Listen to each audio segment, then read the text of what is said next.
Hello दोस्तों, मैं जतिन एक बार फिर से अपने यूट्यूब चैनल अचीवर जोन पर आपका स्वागत करता हूं। दोस्तों, आज हमारा एग्जाम सीटेट पीआरटी का भी हुआ है 31 जनवरी 2020 को।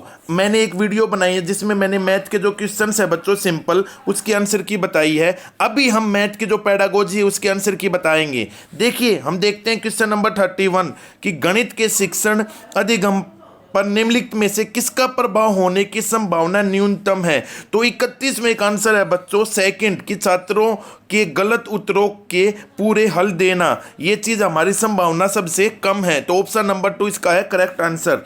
नेक्स्ट देखते हैं 32 में क्या बोल रहा है कि रोहित ने अनुभव किया कि एक वर्ग, एक समचतुर्भुज और एक आयत दोनों ही हैं। वह वेन हीले के मानस चिंतन के कौन से चरण पर है। तो सतर दूसरा लेवल 2 है बच्चों संबंध रिलेशनशिप, क्योंकि वो क्या कर रहा है समचतुर्भुज वर्ग को इन दोनों से संबंधित कर रहा है, संबंध कर रहा है, रिलेशन बना रहा है इन दोनों के। तो इसका आंसर होगा बच्चों 32 का फर्स्ट आंसर स्तर 2।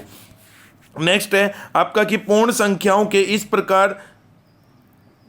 इस गुण को इस प्रकार से किस चीज से उल्लेखित किया जाता है। तो देखेंगे यदि इंग्लिश में पढ़े तो this property of whole number is referred to as, इसका आंसर है बच्चों closure property. Option number 3 closure property संवरक गुण, इसका आंसर है करेक्ट। ऑप्शन नंबर 3 करेक्ट है बच्चों।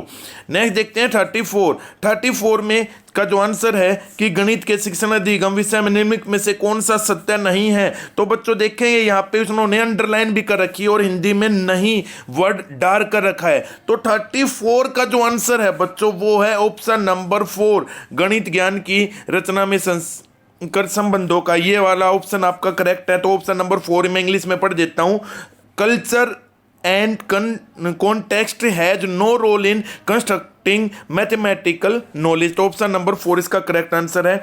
नेक्स्ट देखते हैं 35 में प्राथमिक स्तर पर संख्याओं को पढ़ाने के लिए निम्नलिखित में से कौन सा कथन सत्य है। तो इसमें से आपको 4 ऑप्शन दे दिए और उसमें से पूछा है कौन सा, पेयर में पूछा है। तो भाई आपका 35th क्वेश्चन का ऑप्शन नंबर 3 के ए और बी ठीक है सभी और सारे गलत हैं, सी और डी आपका गलत है। नेक्स्ट देखेंगे 36 का आंसर है प्राथमिक स्तर पर गणित पढ़ाने के लिए निम्नलिखित में से कौन सा पहलू अत्यंत महत्वपूर्ण है। तो 36 का ऑप्शन नंबर 3 कि गणित को बच्चों के जीवन के अनुभव का भाग बनाना। नेक्स्ट देखते हैं क्वेश्चन नंबर 37 का आंसर है बच्चों आपका, पहले क्वेश्चन देखते हैं कि गणित की प्रकृति के विषय में निम्नलिखित में से कौन सा कथन सत्य नहीं है। यहाँ पे नेगेटिव पूछा है तो इसका आंसर होगा 37 का फर्स्ट, प्राथमिक स्तर पर गणित प्रत्यक्ष है और कल्पना की आवश्यकता नहीं है।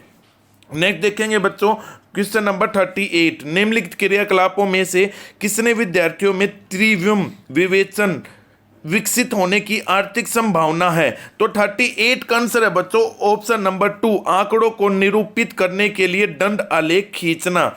नेक्स्ट देखेंगे क्वेश्चन नंबर 39 कि बच्चों को भिन्न की संकल्पना पढ़ाने के लिए निम्नलिखित में से अत्यंत उपयुक्त है। तो 39वें का है बच्चों ऑप्शन नंबर 2 किजनेयर छड़े। तो ऑप्शन नंबर कौन सा आंसर है बच्चों इसका, ऑप्शन नंबर 2 करेक्ट आंसर है। नेक्स्ट देखते हैं क्वेश्चन नंबर 40। अब इसमें क्या है, पहले क्वेश्चन देखते हैं कि निम्नलिखित में से किसमें संख्या 3 का प्रयोग क्रम सूचक भाव में हुआ है। तो 40 का आंसर है बच्चों ऑप्शन नंबर 2 इस डिब्बे में 3 पेंसिलों के कई समूह हैं। तो ऑप्शन नंबर 2 करेक्ट आंसर है। नेक्स्ट वन देखते हैं 41 कि शुद्ध रूप पहचानिए। शुद्ध रूप का बच्चों 141 का आंसर ऑप्शन नंबर 2 कि किसी आकृति का आकार उसके परिमाप पर निर्धारित करता है। नेक्स्ट देखते हैं बच्चों क्वेश्चन नंबर आपका है बच्चों ये वाला 42, तो हमने 42 देखते हैं। 42 है बच्चों, यहाँ पे थोड़ा सा कटा हुआ है। तो इसका आंसर है बच्चों ऑप्शन नंबर 1 समझ को बेहतर करने के लिए हमारा करेक्ट आंसर है। क्वेश्चन नंबर 43 क्या प्राथमिक स्तर पर त्रिभुजों की अवधारणा का परिचय देने के संबंध में शुद्ध कथन को पहचानिए। 43वें का आंसर है बच्चों ऑप्शन नंबर 2 बच्चों के समक्ष सभी प्रकार के त्रिभुज व अन्य आकृतियों की प्रस्तुत करानी चाहिए, आकृतियां भी प्रस्तुत करानी चाहिए। तो ऑप्शन नंबर 2 करेक्ट आंसर है। नेक्स्ट देखते हैं बच्चों 58 में उसने 5 विषय दिए गए हैं, ये मैं पहले भी करवा चुका हूं बच्चों, जो मैथ का पोर्शन करवाया था मैंने। तो 58 का इसमें आंसर है बच्चों ऑप्शन नंबर 2 मारिया और शहनाज के कुल प्राप्तांक समान है। नेक्स्ट देखते हैं क्वेश्चन नंबर 59। अब 59 में ये पूछा है कि गणित के शिक्षण अधिगम संदर्भ में निम्नलिखित में से कौन सी प्रक्रिया वांछनीय है। तो 59 का ऑप्शन नंबर 4 संकल्पनाओं की अंतर्दर्शी समझ को प्रोत्साहित करना चाहिए। नेक्स्ट और हमारा लास्ट क्वेश्चन है बच्चों आपका, उसने पूछा है गणित के कक्ष में अध्यापक ने निम्नलिखित कुछ प्रश्न प्रस्तुत किए हैं। तो यहाँ पे उसने 4 प्रश्न पूछे हैं। तो यहाँ से उसने पूछ लिया भैया कैसा कौन सा भाई बंद क्लोज एंडेड है या भाई ओपन एंडेड है।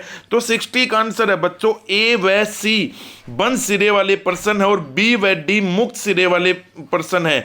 मतलब ऑप्शन नंबर 2 में ए और सी तो क्लोज एंडेड है बच्चों और बी और जो डी है वो ओपन एंडेड है। तो बच्चों ये हमारी आज सीटेट पीआरटी की जो मैथमेटिक्स की पेडागोजी की थी वो हमने करवाई। अब आगे जो हमारा पेपर है बच्चों उसको भी सोल्व करेंगे। तो चैनल के साथ जुड़े रहें। जो स्टूडेंट्स न्यू है चैनल को सब्सक्राइब करेंगे। Thank you.